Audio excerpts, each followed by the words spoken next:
Louco do céu, começa agora mais um GorpaCast.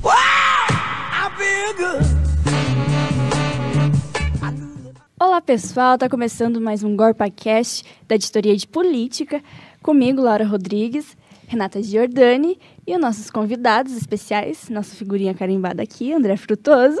Olá. E o novato, o Birajara. E aí? Pessoal, nós vamos começar hoje com o giro.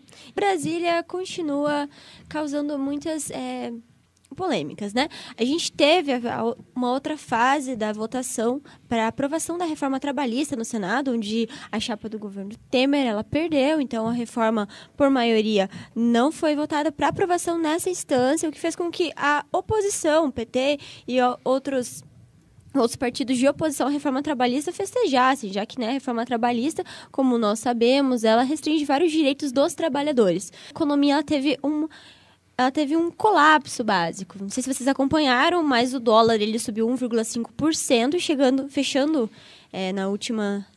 na terça-feira em 3,15. Isso? Tá certo? Tá certo. Exatamente. E a gente sabe, todas essas medidas que estão sendo tomadas pelo governo neste ano são para conseguir restaurar a economia brasileira, porque o discurso que se usa é que a economia está em colapso e por isso precisa haver reformas políticas. Acho que a primeira derrota que a base do governo Temer sofreu nessa série de propostas que eles vieram fazendo de reformas, né? E acho que uma coisa interessante comentar que saiu na coluna da Mônica Bergamo, da Folha de São Paulo, que quem liderou essa derrota foi o Renan Calheiros, né?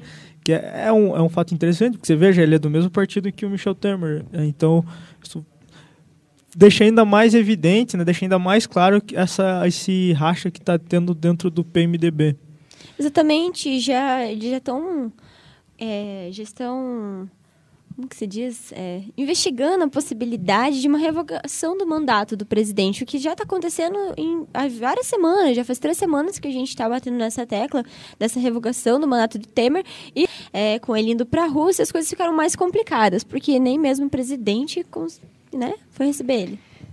E uma comissão do Senado, inclusive, aprovou já essa possibilidade de revogação do mandato presidencial. Então, nessa proposta, que agora está indo para o plenário, ele diz que esse pedido de revogação tem que ser assinado por pelo menos 10% dos eleitores que compareceram às últimas eleições, para daí ser analisado pelo Congresso. Mas isso já abre, né, uma discussão aí com apoiado o governo Temer, tá? Porque pessoas do próprio aliados, né, da base do governo, votaram a favor disso. Se a gente for analisar dentro da política, assim, dentro do nosso sistema político, não é incomum que aconteça esses rachas, né? Até por exemplo, o PT antes do impeachment também, eles tinham uma espécie de racha ali, tanto que possibilitou esse enfraquecimento do governo até chegar no que aconteceu em 2016, né? Exatamente. E, continuando o giro, essas investigações da Lava Jato, elas continuaram e se tornaram mais amplas, ainda mais com a aprovação da denúncia da JBS. Tá certo, Laura? Não, tá certo. Não, tá. A Polícia Federal resolveu defender que sim, essas denúncias da JBS vão ser válidas. E aí já começou uma leve discussão também ali dentro com os ministros, né, sobre eles queriam tirar o Fachin da relatoria desses acordos da JBS. E aí foi toda uma briga. O Rodrigo Janot já entrou no meio disso, falando que seria uma interrupção muito grande. E já está toda aquela discussão dentro com os ministros do Supremo Federal. E o Fachin continua, ele vai continuar relator, e as investigações elas estão se tornando mais amplas, o que coloca uma interrogação no que a gente está vivendo. A gente sempre fala de política num sistema muito partidário, político, mas a política ela está em todos os setores, e no judiciário nós percebemos agora com essas últimas investigações e com a Lava Jato ela ficando mais ampla e tudo mais, que o sistema judiciário brasileiro ele é movido pelo sistema político, e ele tem muitas jogadas políticas, tanto que a gente vê os relatores, os juízes, eles competindo entre si num jogo de poder midiático. Então essa é uma outra questão legal de se levantar. Isso ficou muito claro, acho que no julgamento da chapa Dilma Temer, né? Os ministros entraram em discordâncias ali muito grandes. E, assim, as discordâncias deles, eles já não ficam ali dentro daquela discussão naquele momento.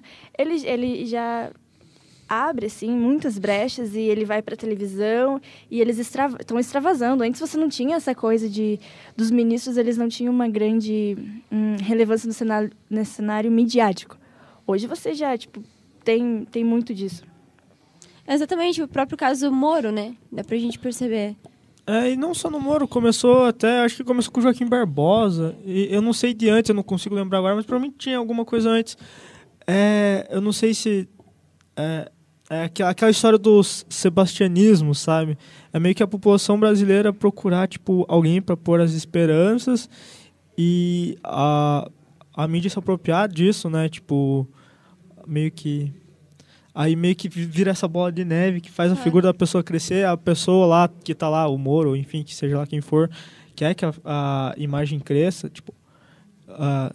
depende muito da pessoa também, mas enfim, se a pessoa que tá lá nessa posição tá propensa, tem um ego forte, etc, daí vai a imagem dele vai ganhando visibilidade, vai né? querer se pôr em visibilidade e tudo mais.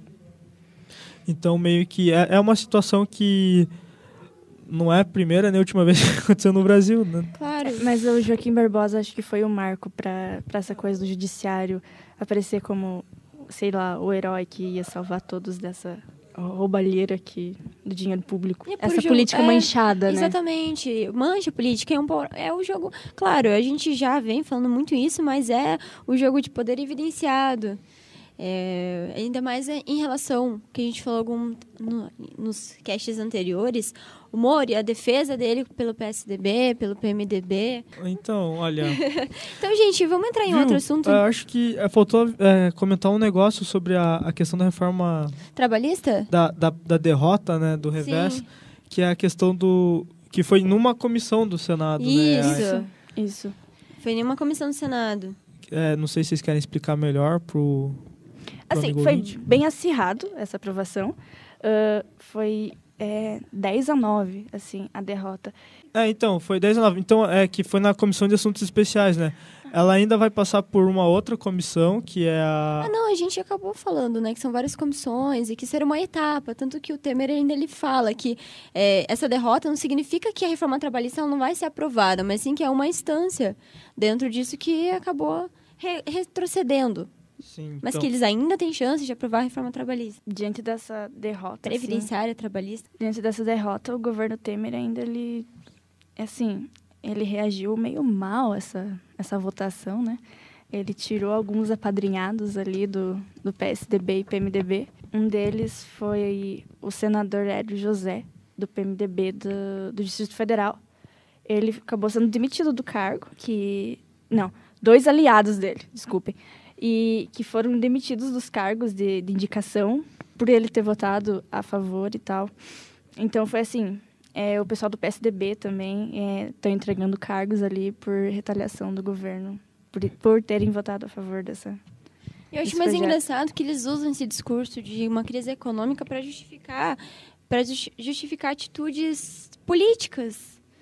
Então, assim, uma reforma trabalhista, o que ela significa? Ela significa um aumento da hora do trabalhador, ela significa uma flexibilização da relação empregado e patrão, ela significa um retrocesso nos direitos dos trabalhadores. É uma coisa que a gente já havia comentado também, né? Que a CLT, que tão difícil de ser consolidada, de ser conquistada na década de 30 e 40, ela vai sendo cortada, ela já não teve avanços, ela já não cumpre tudo o que foi estipulado. E mesmo assim, a gente, no século XXI, corta esses avanços para conseguir que haja essa expansão da mão de obra, que haja maior produtividade no mundo. Pode falar até que A crise econômica é algo meio artificial, né? Porque quem faz a economia? Os empresários, no caso. Aí, como, por exemplo, causa uma crise econômica, causa desemprego e tal, tem pessoas que se beneficiam disso, né? Porque o desemprego, tem mais gente desempregada, a pessoa tem que trabalhar por menos. Tudo isso causa crise, mas tem gente que está ganhando. Aí eles aproveitam esse gancho da crise para aprovar essas reformas, dizendo que vai melhorar para o trabalhador, sendo que melhor, no caso, só para o patrão, né? Era só para o empresário, né? A gente precisa falar também sobre essa viagem do Temer, né? Para a Rússia, que ele foi recebido pelo chanceler, né? Pelo segundo vice, né? Nossa, o vice do vice, né? E assim, no momento que estourou essas novas... essa entrevista que o Joesley Batista deu para a revista Época, né? E dessas novas acusações, que ele seria o chefe dessa quadrilha, ele define assim, que se instaurou ali dentro do Congresso. E, assim, foi, sei lá, eu estava vendo os comentários, assim, o público não recebeu muito bem essas denúncias do Joesley. Não sei se vocês perceberam nas redes sociais que, assim, teve gente, assim, que já tá dizendo, ei, mas o Temer não é tão mal assim, será que ele roubou mesmo? Será que esse cara tá querendo mídia? E eu fico perguntando, as pessoas, eles não procuram saber mais sobre isso, porque, gente, é de revoltar, assim. Porque, assim, a própria mídia muda o foco da discussão quando coloca uma interrogação nas provas. Então, se a gente tinha Temer como suspeito de a coberta Cunha, de uma série de denúncias, agora a gente tem a interrogação. Será que as denúncias são verdadeiras? Mas não, o problema não é a gente pensar... focar, não, será que as denúncias são verdadeiras, mas focar em como resolver essa situação com o presidente. E, claro, a mídia, os próprios partidos políticos aliados, enfim, eles contribuem para mudar a mentalidade da população. Que não tem culpa, né? Porque é massa de manobra de qualquer forma. A visita do Temer foi na Rússia, né? E ela vai se estender para Noruega. Né? Inclusive, essa coisa da Noruega aí já... tá uma saia justíssima para ele, né? Sobre desmatamento, sim, que ele está visitando a Noruega e que é o maior doador para a preservação da Amazônia. Então, eles estavam aprovando reduzir algumas reservas da Amazônia, né? E ele aí já criou uma saia justa dele na visita. Que eles doaram, acho que entre mais de 2,5 bilhões de reais, né, em valores convertidos entre 2009 e 2016, para, enfim, projetos que destinam à preservação da floresta amazônica. E, como a gente sabe, o projeto que o governo Temer vem implementando é, tipo, que cada vez menos direitos, ou, enfim, que políticas sejam voltadas à preservação do meio ambiente.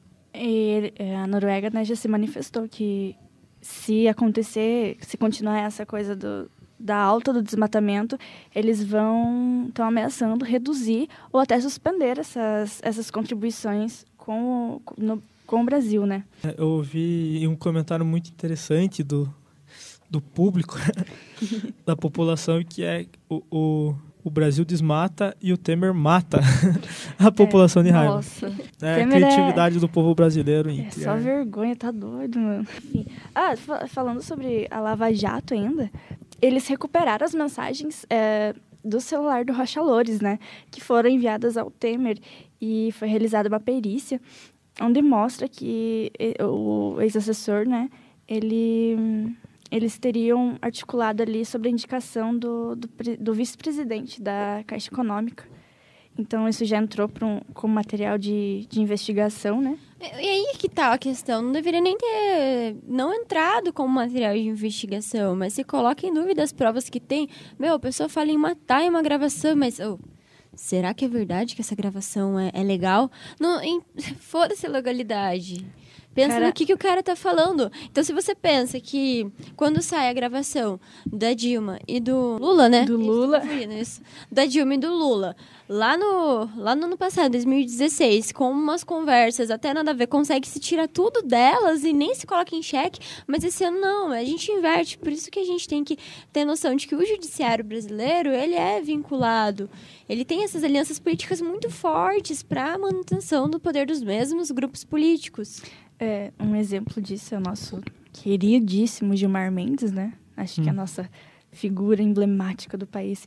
Ele, em uma palestra, ele acabou falando que a Lava Jato, ela já se expandiu demais. Essas investigações já tá além dos limites. Então, assim, eu acho que ele queria parar ali. Caçou a Dilma, vamos parar por aí, não tem mais crime, PT saiu do poder. Acho que essa é o que ele pensava, não sei. E a mentalidade de muitos brasileiros, infelizmente, de que a corrupção está em um partido, mas não está, ela está em todo o sistema. Ela está em todos os graus desse sistema. E ele fala ainda também, né, sobre essa chegada das investigações nos ministros do próprio Tribunal Superior. Sim, ele está meio revoltado com isso. Bom, sei lá, ele fala que isso só tem, tipo...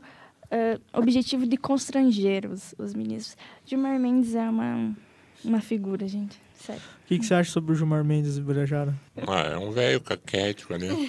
Bom, acho que a gente vai ficando por aqui com mais um GorpaCast. Obrigada pela presença, querido. Obrigado pelo convite. E curtam a nossa fanpage no Facebook, facebook.com/GorpaCast. É isso, André? Você que geralmente abraça os ouvintes. Isso aí, eu quero mandar um recado para o amigo ouvinte. O recado é: muito obrigado.